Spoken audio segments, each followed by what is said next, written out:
হঠাৎ হাসপাতালে ভর্তি কাঞ্চনের কচি বউ শ্রীময়ী। বিয়ের 2 মাস কাটতে না কাটতেই ছুটতে হলো হাসপাতালে। কাঞ্চনের মুখে একগাল হাসি। তড়িঘড়ি হাসপাতালে কাঞ্চনের হাঁটুর বয়সী বউ শ্রীময়ী। ঠিক কি হয়েছে শ্রীময়ীর? কেমন আছেন কাঞ্চন ঘরণী? তবে কি বিয়ের 2 মাসেই আসছে সুখবর? কাঞ্চন শ্রীময়ীর কোল আলো করে আসছে নতুন অতিথি। বেডে শুয়ে সত্যিটা জানালেন কাঞ্চন পত্নী। অভিনেত্রী শ্রাবন্তীর মতোই সবসময় সংবাদ দাও শিরোনামে থাকেন কাঞ্চন শ্রীময়ী জুটি। কচি বউ শ্রীময়ীকে বিয়ের পর থেকে নেটিজেনদের আলোচনার কেন্দ্রবিন্দু হয়ে ওঠেন কাঞ্চন। সবে 2 মাস বিয়ে হয়েছে তাদের। বেশ ধুমধামের সাথেই হয়েছিল তাদের বিয়ে।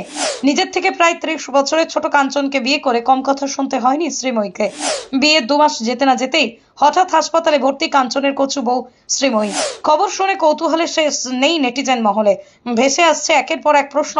তবে কি 2 মাস যেতে না যেতেই সুখবর দিতে চলেছেন কাঞ্চন পত্নী? আসলে না, কিছু অসুস্থতার কারণেই হাসপাতালে ভর্তি হতে হয়েছে অভিনেত্রীকে।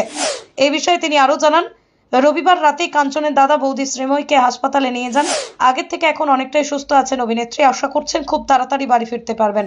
জানা যায় শুটিং করতে গিয়ে এত গরমের মধ্যে ডিহাইড্রেশন হয় তার, পরেই বাড়াবাড়ি হওয়ায় হাসপাতালে ভর্তি করা হয় কাঞ্চন ঘরণীকে।